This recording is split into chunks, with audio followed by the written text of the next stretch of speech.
I'm Janet. I'm Jacia. I'm Rachel, and this is Walk is Happening.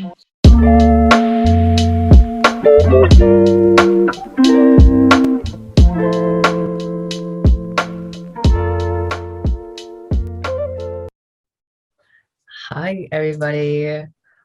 Wow, welcome back to our second episode after since our break, our long 10-month break.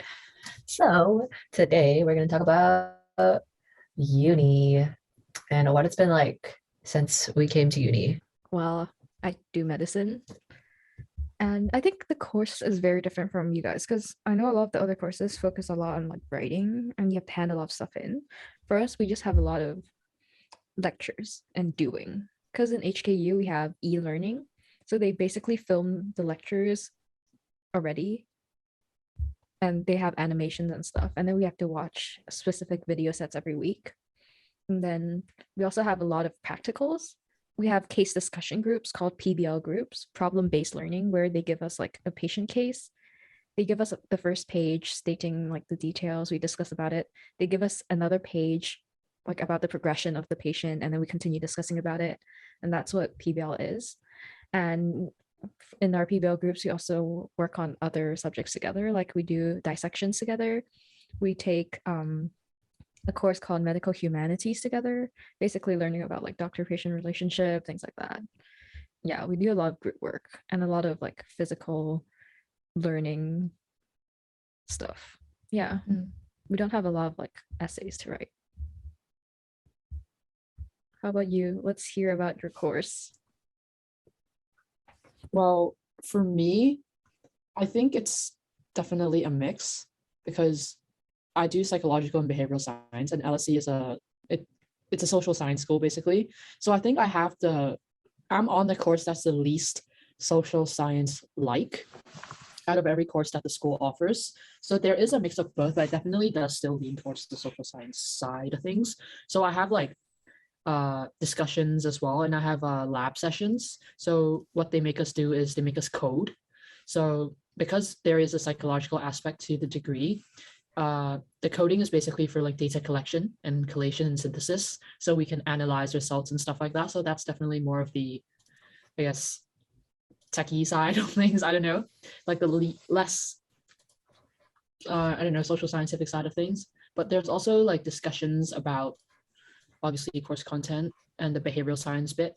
So yeah, it's not like we do have exams. I'm pretty sure my course becomes more of like a typical science exam based in year two when we learn about like cognitive stuff like neurons and the brain basically. But yeah. Damn. So, okay. Well, I'm doing graphic design, which is so different than the other two. Um, what do we do? So I have like two main modules, and one of the modules we have these rotations. So we go through like illustration, design, and typography. And in each rotation, it only lasts like 4 weeks, but we have mini task and then we have like a main brief that we have to do. And then there's another part where it's called provocations project. Do I know what it's about? Not really. But we have like five mini tasks and it's all based on like, I guess like real world stuff. So we had one about like political comics. We had one about um infographics or something like that. And then I have this other module, which is called drawing and discourses. No, drawing, no, yes. And it's like debates about like drawing and like what is drawing. I if anyone is listening, I absolutely hate this course. Like, no offense, but I really don't like it. And a lot of people in my course thinks it's so useless because a lot of the stuff they talk about is like art history and like fine art stuff, but we're like graphic design students. So we're just like, okay. But yeah, my course is pretty like chill. We don't have exams, so I'm kind of just like vibing, just finishing my coursework, and then I'll have a 3 week break. How do you guys feel going into uni initially? Because obviously it's such a new experience. We are all living in dorms. So first of all, it's the first time. Well, it's not the first time because Rachel went to boarding, but it's okay. It's the first time we're like living away from family. Because Rachel, you were boarding for IB, but you literally you lived down the road. Let's be real. Yeah. But yeah, so how was that? for you guys? Maybe JC, I can go first. Oh boy. I I don't know. I think way before like we had to leave, I was like pretty excited. Like, oh my God, I'm going to a new place. Like I've always wanted to like get out of Hong Kong, just like for uni. But then I think the 2 months before I left, because everyone's like started leaving, I literally went to the airport at least, I'm pretty sure, like 10 times. I'm not kidding you. I had to go at least 10 times because everyone's leaving. So I had to like send them off. But mm, hmm, I was very nervous, like, because I didn't know what was going to happen. And I think I bonded the most. Like that summer before university was when I actually like bonded with my friends the most. And it's just a bit like sad that like everyone's leaving, we to leave, and I want to be able to see them. Like some I want to be able to see in like a year, some maybe like a few months, like Christmas or whatever, right? And it's like it's hard because like I'm also really close with like my family, especially my parents. So did I cry a lot? Yes, I did. I cried so much in the airport. But yeah, it was exciting, but also very like anxiety inducing because man, it's like a bit overwhelming. And especially it's like even if I didn't, because I moved in to uni with my boyfriend. So it was a bit better because I had someone. Like I knew like, I had friends that were gonna be here as well, but it's still like so overwhelming. It's like, oh my God, it's uni, it's like new life, new room, gotta do my own shit. Mhm. Yeah. That's what it was like going into uni. At uni is a different story, but we can talk about that later. Mm. What about Um, you guys? For me, honestly, because my goal has always been HKU. So I've joined a lot of their summer programs. Like even at the residence I'm staying in right now, I've lived in the other blocks in the summer programs before. So I kind of know the environment. And I have a lot of like summer program peers who are like already in the course. So it wasn't such a huge transition. And like plus I'm still in Hong Kong. So like family is just 2 hours away from where I am right now. Yeah, it takes me Mhm. 2 hours to travel. So I'm so glad I have this accommodation. If not, every morning I have to wake up at like 6 or 7 to Oh be able to God. go to class. Yeah. And in terms of the coursework, I feel like it's harder than I thought, but more fun than I thought, if that makes sense. Like you get a lot Mm. more opportunities, like student societies and things like that. I really enjoy. And like in IB, you're forced to study like all the courses that you're not interested in, like math. Mm. And yeah. And I feel like in uni it's way more specialized, and I really like that. Mm, How about you, mm, Janet? Well, on the specialization thing, I actually think in Hong Kong it's still less specialized in the UK. Like if you're talking about specialization, I think UK is definitely more specialized because whatever your course is, that's all you're gonna do. You don't do anything else. But then in Hong Kong, it's more like the US unis where they make you do other things that mm. Like aren't common really relevant to cores? your course either. Yeah, exactly, exactly. Do you Like guys you not don't have have that? that in UK. Nope. Oh, Uh, I did I So don't not if even know you choose that. my classes. exactly, you don't. Well, some Oh, people have options to Optional choose which modules. module Yeah, to yeah. take, but within those options, they're all related It's all to your set. course. Yeah, yeah. Yeah, you have no like if you're doing history, there's no way you can like go and do like I don't know The eng math or or something something. or math. Yeah. Yeah, there's no way for you to do that. But so yeah, in terms of flexibility, UK is definitely much less flexible. So I guess the benefits of that are well, you think less. And if you really don't have, if you're really interested in your one subject and like nothing else really like interests you, then yeah, I guess that's good for you.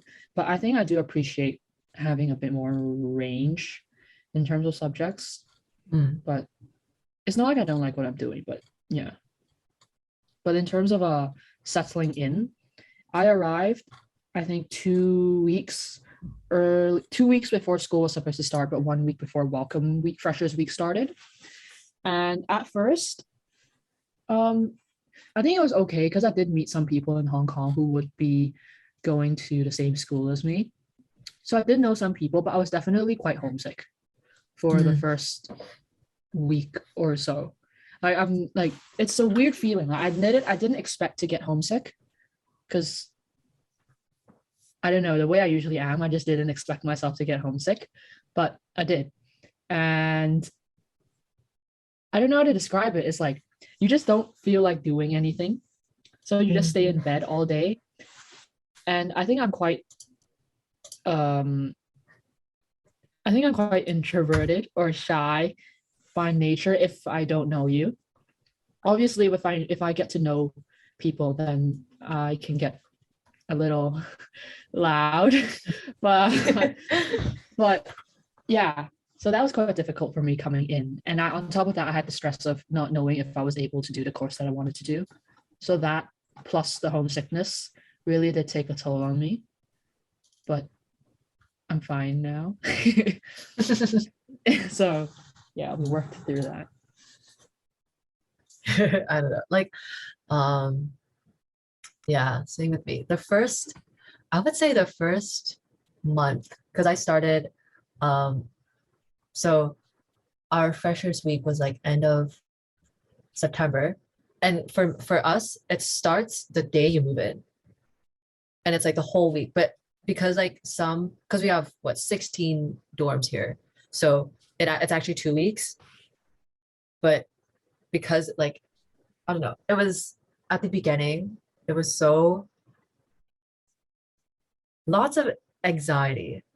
And it's so overwhelming. I think for me especially, like I knew there's a lot of Hong Kong people here, and I've met a few of them, but I wasn't really close with any of them. Mhm. And I'm really lucky that I live in the same like accommodation as my boyfriend. Mm. Like, because I think I would die. Because I don't know. I think for me, some people think I'm like really sociable and like I make a lot of friends, but when I came here, it was so hard for me to like introduce myself. And I think for me it's even harder because in my flat, like no one else is from where I am. But I guess like at the beginning, when I would hang out with them or try and like have a conversation with them, a lot of them would talk about where they're from, like where in the UK they're from, how long are they away from home, like, oh, like all of their parents are also here because they're helping them move in. And I'm just like, what's up? Like I'm by myself. I have no one. I can't take a 2 hour drive back home. And it's really hard for me to relate to other people. And even like making friends in my course, I found that really hard as well. Like I do have some friends, but I think because the way our module is sort of organized, you're kind of stuck with the same people. But even I'm not friends with everyone in my group. I'm only friends with like one or two people. Like I know them, but I don't know them. So I still find it like now I still find it a bit hard to make friends. And it's kind of funny how most of like my closer friends are all from Hong Kong. Like we're all international students. Mm. And so I think I find like comfort in like that relatability with other people. So lots of crying and lots of anxiety during the first month and a half. Do you feel like there's like a big divide between like the locals and like you as an international? Because like I know some of my friends felt like there's quite a divide in HKU. Like, I mean, it's gotten a lot better. Like I have friends who are from local school, who are from international school, but it's just different. Like how you interact with them is very different. Like firstly, like the language, because sometimes I'm not entirely fluent in Cantonese. Like sometimes I have to like add in English words because English education. And then like having to switch channels when I'm talking with different people, and like I don't know, because sometimes we joke about stuff, but it's not really a joke in their kind of environment. Like we're talking, like me and my friends were talking about it the other day. Like we talk about like, oh, you're my best friend. Like we use that as like a yo, like really cool thing. But they take it seriously. Like they actually think you're like telling them like you're my best friend. And like these kind of like small differences in like kind of the environment you grew up in kind of makes it a bit hard to like I don't know how to joke around them. But then like it's improved a lot because in my case accession group, like my PBL group, we aren't super tight, but it's a comfortable environment, you know? I don't know how to describe it, but it's like we work well together. But I just wish that we're more like on the same page in terms of getting each other's jokes and stuff. Yeah. Yeah, I don't know how to definitely, describe it. definitely. That was also one thing that I noticed when coming. And this is not even like international student versus local student in the sense that locals as in UK people and internationals as non-UK people. This is just within like the Hong Kong community that I've met so far. Since coming, I've said this multiple times to my friends as well. I didn't realize how whitewashed I am.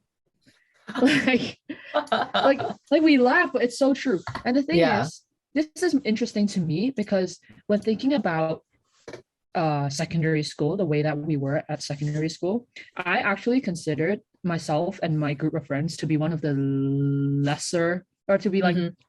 not as whitewashed as everyone else. Like I Yeah. considered ourselves to be, our group of friends to be more in touch with like Hong Kong culture or like the way Mm. that locals acted. But coming here, I was like, wait a second, I'm so wrong. I'm so whitewashed. Like it's just it's in the language, it's in the way they act, it's in the way they talk, the things that they find funny, Yeah. the things that they enjoy doing. It's in all of these little details that I never noticed hanging around the same group of people for most of my life, basically. And I guess these are just realizations that come with, you know, meeting more people and actually broadening your horizons in terms of like your social circle, right? But Mhm. then, yeah, like it's not that I'm mad about it. I'm not mad that I'm like, oh, you're so out of touch with local culture. It's just oh, I'm out of touch with local culture. Yeah. But yeah, I think there definitely is a difference between going into an international school in Hong Kong versus those who are actually, you know, brought up through the local system. Yeah. It's weird. Yeah, and there's And like slang. not, I yeah, cannot understand. yeah, same. And it's weird, like even the way they act on social media is Mm. different, I feel like the stories that are posted, like the aesthetic of the stories posted and the content of the stories posted are different. I don't know, it's Mm. it's so odd. It's weird seeing it because I'm like, oh, I never knew this about myself, but well, now I do.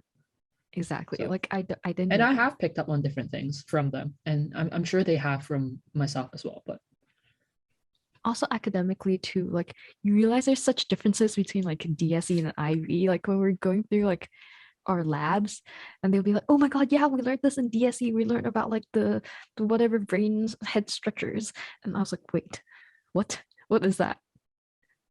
It's like like in terms of course content, yeah. Which I think is a good thing in uni because you like kind of cover each other up with yeah, the yeah, gaps yeah. in your curriculum.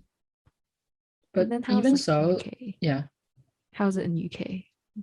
Like you being able to Well, blend okay, a yourself. lot of people here has done A level, but I was actually surprised to notice that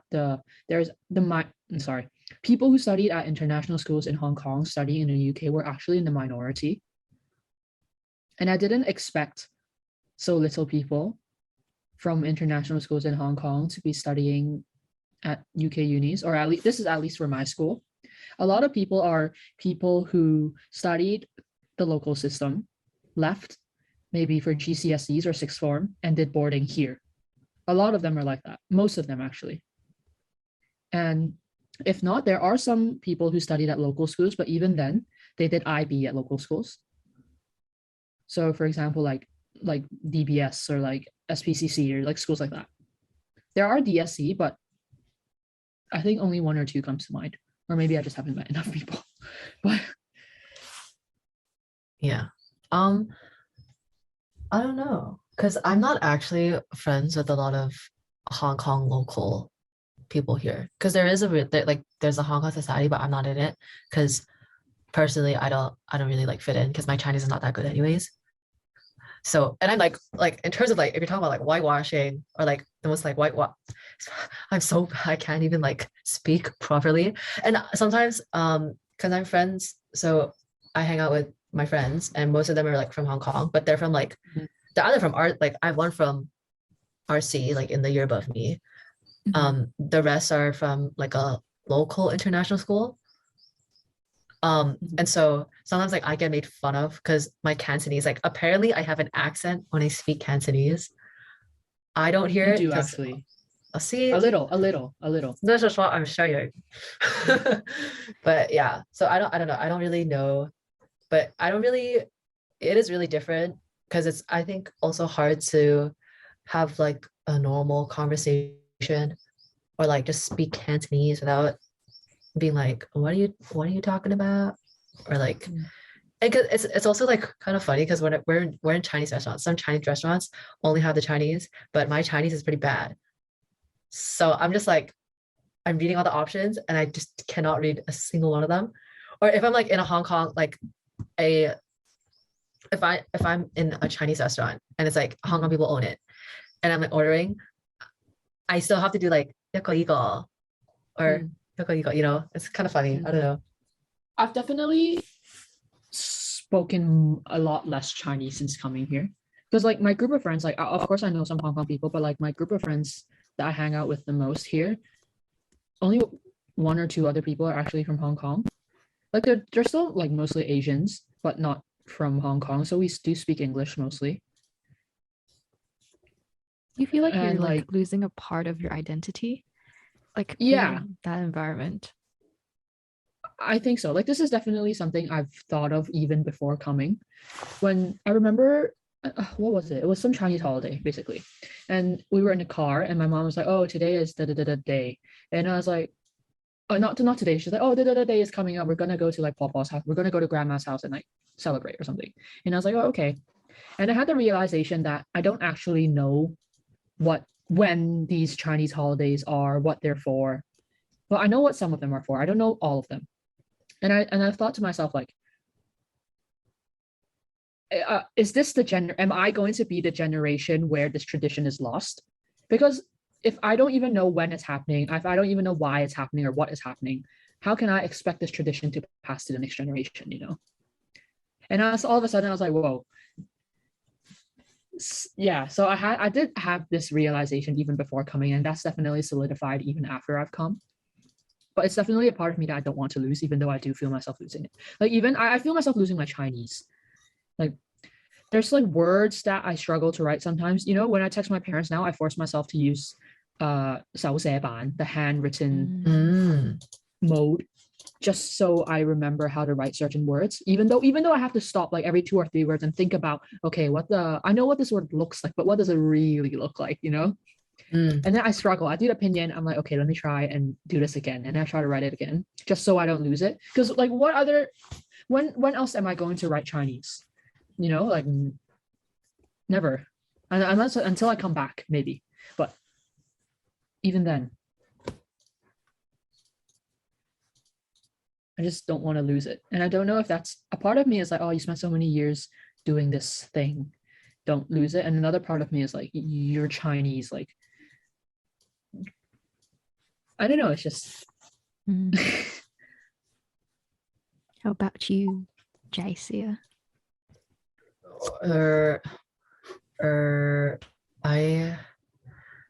I don't know because I never write Chinese anyways. I don't write Chinese. Or the most I'll do in Cantonese is write the pinyin, even though I don't know how to spell it. I just write what it sounds like. Mm. Or, but it's I don't know. I feel like I do the amount of Chinese like or what am I trying to say? What am I trying to say? Or I am trying to say that I feel like after coming here, the amount of Chinese that I like speak is relatively the same. One, because all my friends are also like Cantonese, or like some of my friends. So I speak like Cantonese anyways. And two, I call my parents every day. Every day. Some So yeah, some people might Aw. find that too much or like think I'm exaggerating, but I call my parents every day. No, that's really Like I sweet. make it, thanks. Yeah, I make it a habit to call my parents every day, even if it's just for like 10 minutes. But it's just because, and like when I talk to them, I speak in Cantonese because I don't want to not suddenly like speak in a British accent and speak like Canto British. Like I think that's really weird. So, just trying to like stick to my roots, speak that Cantonese. Um, and I think one of the things that I find comfort in, like when I feel homesick, I actually, or most of the dishes that I cook here are actually Asian, or I try and cook things that I would eat back in Hong Kong. So I made like 一二三四五排骨, that's Mm. pretty good. Or like 番茄炒蛋, like I try and eat the things that I used to eat to make me feel more at home here. And even when I go out, I only eat Asian food. Like mostly I only eat Asian food, but it's good. So yeah, I don't know. I feel like after coming here, you kind of realize like how much, like you realize how much you don't have and like how much things, I don't know, like I miss dim sum so much. Do you Because know I have dim sum in Lowbro? in low, bro, we don't have like a dim sum place. Some Shit. places sell like one or two like dim sum, or you would find the frozen kind. But if I want like good like dim sum, I would have to go to like, yeah, authentic. I have to go to a different city. But even then, it's like not as, it's good, but it's nowhere as good as Hong Kong. Definitely. I mean, I live in London, so I think relative to other cities in the UK, I do have more access to Asian or like home foods, even though it's overpriced and it just doesn't hit the same. But even then, I Never actually does. rarely go to Chinatown. I think I miss the food at home, but not as much as I thought I would because like you, I still cook in an Asian way. And maybe I would because I was used to cooking in Hong Kong as well. I still cook the same way. Like I use Yeah. it still tastes like stuff I make. So I'm like, okay. But I do miss soup noodles a lot. Oh. I miss soup noodles a lot. Actually, one thing that I miss about Hong Kong, about food in general, is the prices. Stuff is so expensive here. Expensive. I think when I go back to Hong Kong, I'll become desensitized by the price of things just because of Oh, how yeah. expensive things are here. Oh, So wow. in yeah. Hong Kong, if I go to like Festival Walk and I eat at Simply Life, it's like, I don't know, $120 for lunch or whatever. Usually I'd be like, damn, this is so expensive. This is like a once in a while treat, And I'm quite yeah. frugal. I'm quite a cheap person. Like I'll say I'm cheap. But like here, a regular lunch, you go out, it's like 12 pounds minimum. How much is And that? that's like 130-ish Hong Kong dollars for like a regular lunch. I'm not even, yeah, I don't So know. expensive. London might be more expensive than Loughborough, but It is, but it's still quite like, yeah, even soup noodles. I do have access to stuff like soup noodles, but it's like 9 pounds, 10 pounds. And every time I eat it, like every time I eat it, I'm like, in Hong Kong, I could have ordered 3 bowls from one bowl. It's so bad. But on the flip side, groceries are cheaper here. It is. Unless you're buying from like the Asian supermarket. But the one thing I love is that I only spend weekly, max I'll spend is like 15 pounds on groceries. Usually it's only like 11 or 12, which is pretty good. And that's to translate, that's like 100, or I just times 10, but I know it's a bit, the conversion rate's a bit more. So it's like 120, 130 on groceries a week, which is like pretty Impossible in decent. Hong Kong. Very impossible because you go to like a random supermarket, you spend 100 and you only get like 2 things, Here you get like everything you need. And milk is so cheap here. Janet, your Yeah, favorite. it is. Actually, I'll say it depends. In Hong Kong, it can still be cheap if you buy from wet markets. Like if you go to Daisy and Maizong, it's not expensive. It's still cheap. It's just that the things I think that JC and I cook, like for example, like poultry and like meats and dairy. Yeah. These 3 things are definitely way cheaper than Hong Kong. But everything else, in terms of like brand name chips, like Doritos or whatever, Those are I think they're similar. Like They're similar, yeah. Yeah. there's not much big of it. There's not that big of a difference. But vegetables, I still think Hong Kong is cheaper. I think. think it depends, but On what vegetables obviously, you buy. yeah, but obviously you go to Hong Kong, you just go to like wet market, like that's the cheapest, Yeah, and yeah. it's like pretty good quality too, right? Yeah. Yeah, but I find that here, I like the variety here, but the one thing that I miss so much is fruits, because fruits here, one, they don't have a big range, and two, There they're is usually no variety. there's no range. Like, Okay, It's I'll what- just say there's no strawberries, fucking blueberries, range here. raspberries, and bananas. It's And apples. literally, okay, all the stone fruits. So like peach, so like peaches, they have, oh my God, it's so sad. It's so sad. I have to take vitamin C tablets because I don't get enough vitamin C. I'm serious. I take vitamin C tablets every day because the range and the quality is not as good. Definitely. Like, okay, sure, maybe like the blueberries, the strawberries are a bit better here because They're cheaper. I don't know, they're cheaper. They're cheaper and they're okay, but like it's you don't get anything. All like the water. Okay, oranges here are not good. I don't really like tangerines, so I don't get tangerines, but I don't even get oranges here. The only fruit I would get regularly are like bananas, but that's it. Like it's it angers me so much. How do you think about like caring for yourself in dorms now? Having to do everything on your own. Actually having to do everything on your own.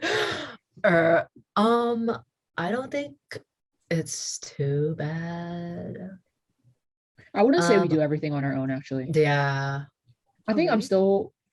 What do you mean by do everything on your own? Like, Like, yeah, I what- do my own laundry and my own dishes, but Yeah. What do your accommodations provide?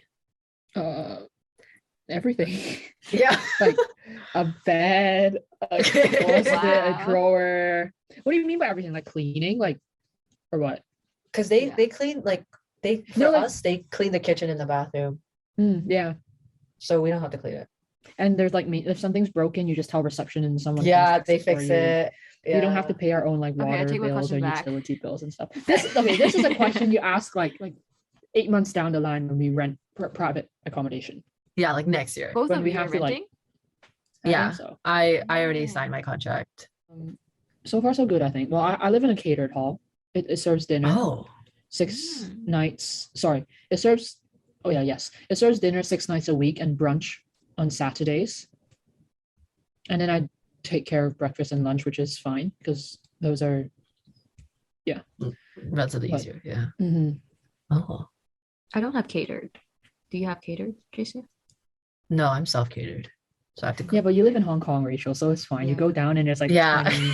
No, it's noodle right shops or here whatever. because before I live in Cyclone, right? I go down, it's just trees. Now I go down and there's like actual shops. That's kind of nice, you know?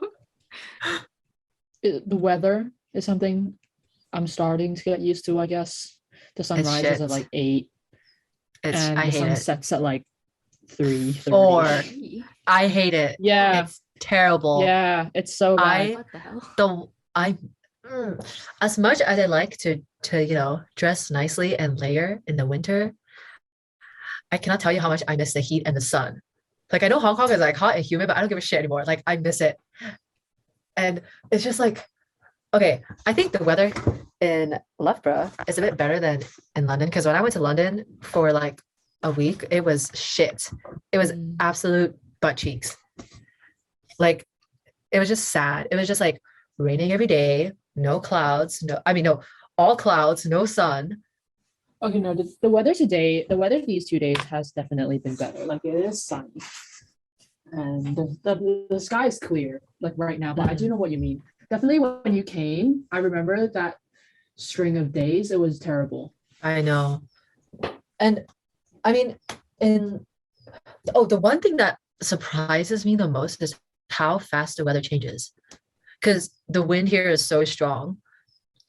So, like, kid you not, like, it'll rain for like 5 minutes and then it'll be like sunny, clear skies, birds singing. No exaggeration. Like, it's so, the change is so drastic. And it's also really hard to like figure out what you're trying to wear and like what you're trying to bring out. because you don't know if it's gonna rain, snow. It snowed, rained, and there was sunshine all in one day for me. I'm not kidding you. It was terrible. I still haven't I seen didn't even, snow since coming. but you don't really get snow in London Yeah, because it's too okay. I don't really urban. care, to It's be too honest. like congested. Snow is so Mhm. nice. That's the one thing I really like. But it's not, well, right now it's not common, but we had like 2 days of just like snowfall. And it was like really, really nice. It was like snowing, it was cold. Everyone like went outside, made snowmans, whatever. But yeah, I don't hate it, but I really don't prefer the weather here. I think I've noticed that the good things about the UK are the bad things about Hong Kong, and the good things about Hong Kong are the bad things about UK. Like, okay, one thing that I despise about being here is the transport system. Oh my God, me too. It's so bad. Like, you can be on the tube, and all of a sudden, the station you usually get off at, they're just like, oh yeah, it's closed. Get off at the next one Yeah. without any like prior warning. And the tube is so musty.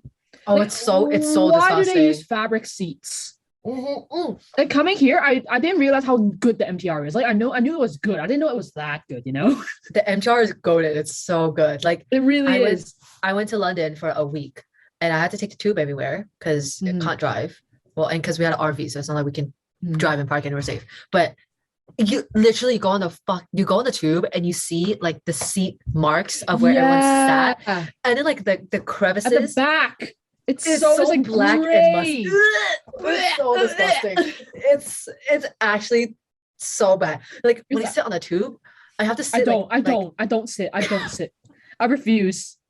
I like if I sit, I have to like I don't sit all the way to the The very back. I edge, yeah? squish, yeah. And That- oh my yeah. God, the it's so congested. Like the distance between the seats, like from across you, is so narrow. Yeah, Like yeah, what? yeah. Like I don't want to be that close to people. It's and It's not even cheap. It's expensive. It's like it's so £2. expensive.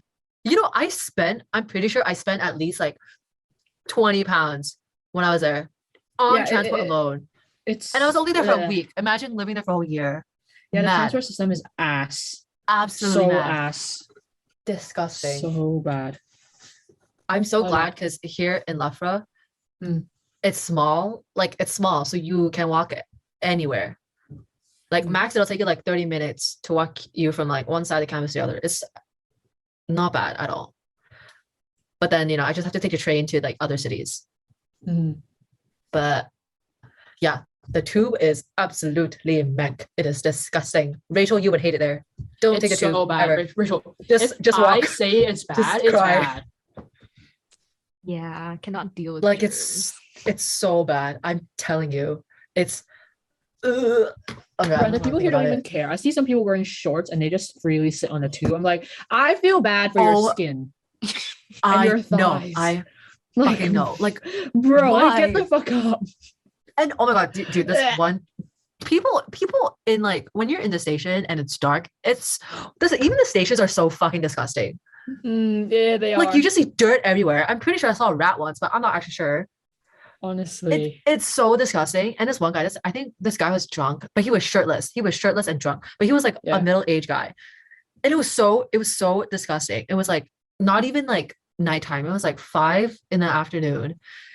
This shirtless guy, he looks kind of musty too. Like he's kind of like hairy. He's got like this like he just looks like he has like a stench.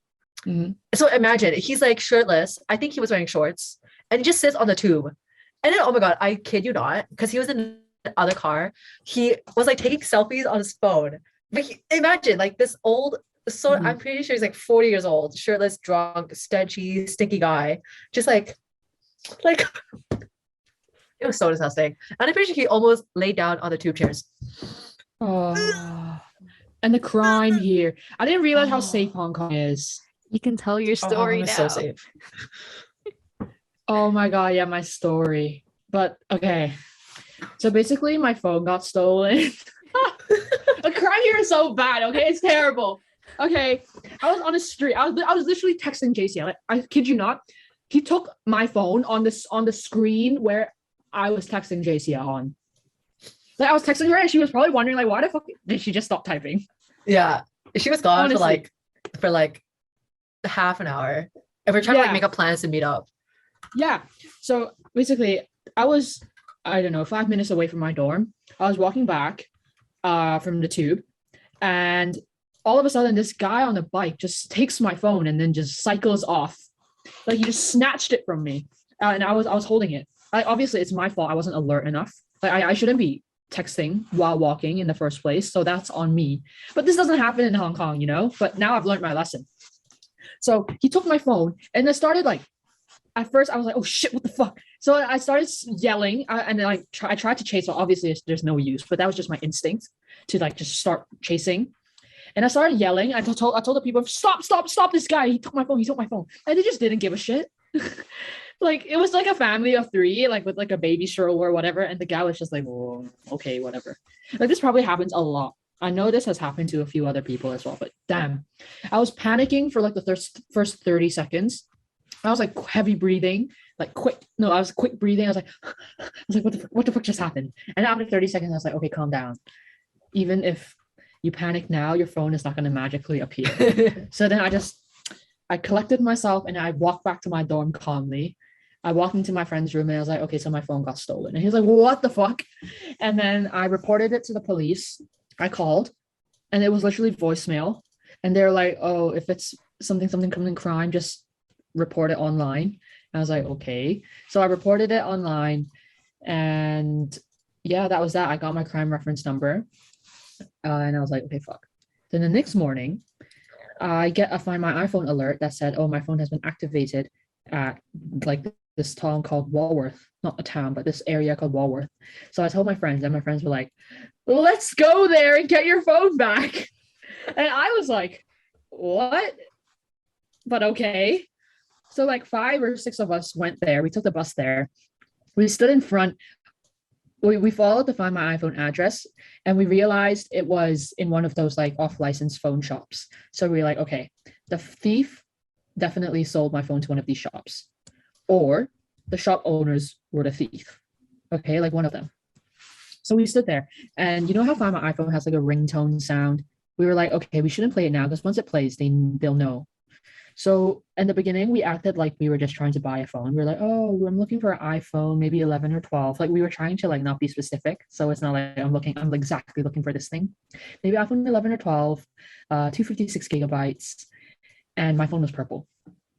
And all of them were like, oh yeah, we don't have it. And the funny thing was, the first shot we went in, he was like, are you guys looking for a lost phone? Like this probably happens a lot. Like either we were being really sus, which I'm sure to some extent people kind of knew what we were doing, and it happens a lot in general. So we were there and we sort of narrowed it down to 1 or 2 stalls. We called the police. We walked to the police station. We waited for the police to come escort us so that when we played the sound, they would have proof and the ability to search the shop and retrieve the phone. So we played the sound. It didn't play. And the police were like, yeah, we're so sorry. There's nothing we can do about it. We don't have a search warrant. And we went back. It's so frustrating because we knew the phone was there the whole time. Like even now, if I go and find my iPhone, it still says it's still there. And recently I've been receiving phone calls and SMS messages saying that they found my phone and that I need to like log in to prove that I'm the owner or something. But those are just, at first I was like, huh, that's weird. Does Apple do this? And I clicked on the link that they sent and it did look like an iCloud website link. It looked really legit, but then I didn't input any of my information. And I Googled it just to confirm. I'm like, oh, does Apple send you messages if your phone is retrieved or whatever? And it was like, no, it's usually just the scammers trying to get your login credentials so they can unlock my phone because it's on lost mode right now. There's nothing they can do about it. To them, it's just a piece of metal right now. And they can't access any of my data. But they keep sending me those messages and then I'm like, fuck off. Like a part of me is so tempted to open the link and put in the email address and password as like, I don't know, fuck you at gmail.com. Stop texting me as like the password. But I'm like, okay, whatever. I don't have time for that. But yeah, it's so bad. And one of my friend's friends, he got robbed at knife point. Yeah, like just in Canary Wharf. So it's not even like a bad area in broad daylight. Canary Wharf is so like, yeah, in broad daylight. So there's this guy just came up to him holding a knife and he was like, okay, transfer all your money to me. And he took his wallet his phone and whatever. He forced him to transfer all the funds out of his bank account to the thief. Like Oh my god. it's so terrible. It's so terrible. And I've And- heard like my friend's friend was at a bar, and then like someone just like she got like a mosquito bite, and then she turned around. and needle? someone just, Oh my God. Stabbed her with a needle. It's the Yeah, and then like she like was like, what the fuck? And then she turned around and she went to pick up her like drink that she was drinking, and on it was a sticky note that said, "You're not HIV positive." And then she went to check and she was actually HIV positive. So stay safe, guys. This is the scariest thing I've ever heard. That is terrifying. Oh my God. Stay That's safe. mad. I knew it happened, but Yeah, I There's saw no- like a there while was ago actually on there was actually a case in my like school. Nottingham, right? Oh, Oh, the out like it happened a lot in Nottingham, but there was actually like a really serious case at my school. Like someone actually like because you know how like most schools they have like the student union. Mm. So it happened like in our student union, and then they had like a whole thing, and like she posted like a Instagram story about it, and then like now our student like I don't know if they have as high security now, but at the time they had like well obviously I don't really go to clubs so I don't really know, but then all of my friends were saying like they like thoroughly like search you, they search all your because usually like they don't search the girls' purses or anything or like pockets, but like they do it, and like I think at one point they had like dogs to sniff out anything. the thing is, But I'd I'm not rather actually they sure. do that though. Yeah, Like obviously. I feel safer going if that were to happen. Like, why do they just go around infecting people with HIV? Like, I don't understand. Like, I don't what's your know. point? Like, you're not going to have any contact with this girl further down the line. Like, what satisfaction does that give you? Like, how fucked up do you have to be to do that? Very fucked up. Anyway, stay safe, guys.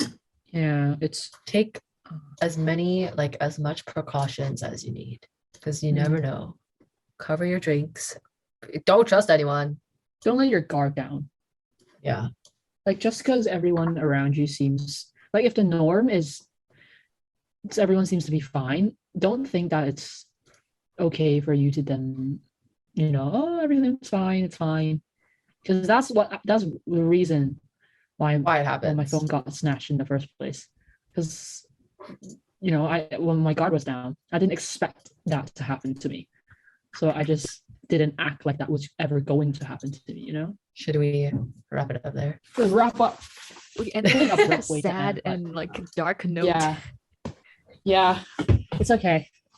So my recommendation would be to not let your guard down. Nice. I was thinking like maybe for this recommendation, we can give some like dorm recommendation stuff. Like, what do you think like people should get for their dorms? Mm. One thing I'd say is a sunset lamp. It's like a Oh my god, I tiny love lamp. Exactly. Oh my god, you have it too? Yes. Yeah, I got it before I left. Yeah, it makes your room very vibey. You can like, it looks like it's the sun setting at all times, and I have one that has like multiple colors, and it's like Me too. vibey. Not the whole remote. Yeah, Oh, shit. And Mm, photos, lots of photos. lots of Mm. photos. Comes with a duvet, but it's single, and the bed size is single. But I purchased a double-sized duvet for my single bed so that I can burrito wrap myself when I sleep. And it's just fluffier. It's so much better. You have no idea. It just adds so much value and comfort to my life. Mm, Like to just be Yeah. able to burrito wrap in my single bed with a double duvet. Like it's so much more comfortable. I love it. And it's not that expensive. I think it's worth the investment. Just get a cheap one. I got the cheapest one off Amazon. Also, get a bin with a lid. Oh, I have a bin with a lid. Yeah, with a lid. Important. Alrighty, let's wrap it up there.